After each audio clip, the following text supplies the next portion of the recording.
Départ du trou numéro 11, un par 4 assez challenging, un petit peu à l'image du trou numéro 8. J'aime bien ce genre de trou qui vous propose plusieurs options. Donc encore une fois, l'option sage, ça peut être de taper un fer dans la direction de la mire, puisque le trou ne fait que 280 mètres pour un par 4. L'option un petit peu plus offensive, évidemment, je cherche à jouer le green pour les plus longs. Puisqu'en plus l'arrivée est plutôt en descente. Mais le danger, c'est que vous avez un hors-limite sur la partie droite au niveau du calvaire. En revanche, on peut bien s'appuyer sur la partie gauche sur la mise en jeu si on veut driver. Mais bon, voilà, encore une fois, deux options. Le coup de fer au milieu ou l'attaque. Si vous attaquez, appuyez-vous quand même plutôt sur la partie gauche du trou.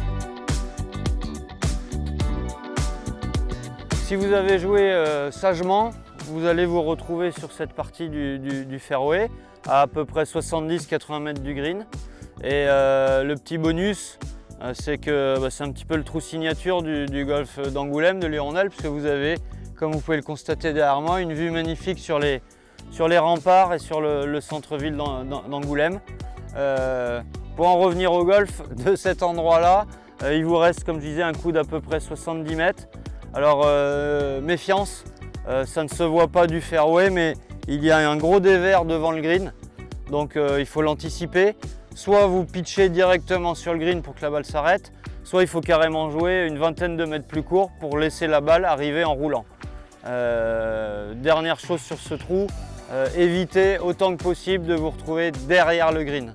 Derrière le green, vous allez rencontrer des bunkers extrêmement creux, extrêmement profonds, qui vont vous poser des difficultés évidemment, des difficultés pour revenir sur le green et sortir de ces bunkers vraiment très profonds. Trou numéro 11, donc comme je vous disais, un dévers sur la première partie du green.